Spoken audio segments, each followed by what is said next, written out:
உன் புள்ள உதயநிதி ஸ்டாலின் துணை முதலமைச்சராக வேணும்னா மோடியை போய் பார்ப்போம், அவன் காலில் விழுவார்.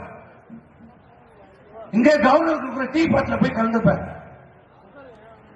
ஆனா உன் ஆட்சி நிர்வாகத்தை பற்றி கேள்வி வந்தான், இந்த சட்டம் ஒழுங்கு சீரழிவு பற்றி மக்கள் மத்தியிலே கொந்தளிப்பு ஏற்பட்டால் மொழி பிரச்சனை.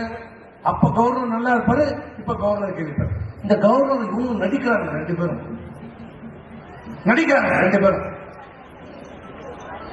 கேட்கிறார். அவர் ஒருத்தர் கவர்னர் ஹிந்தி படிக்காமல் தமிழ்நாட்டு மக்களுக்கு எல்லாம் வேலை வாய்ப்பு இல்லை.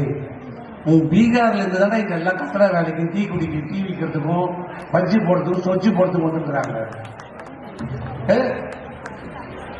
தமிழ்நாட்டினுடைய மாணவர்கள் சிறந்த மாணவர்கள், சிறந்த அறிவாளிகள், உலகத்தில் இருக்கின்ற மிகப்பெரிய நிறுவனங்களுடைய தலைவர்களாக இன்றைக்கு தமிழர்கள் பணியாற்றிக் கொண்டிருக்கிறார்கள். அதை உணர்ந்து பேசணும்.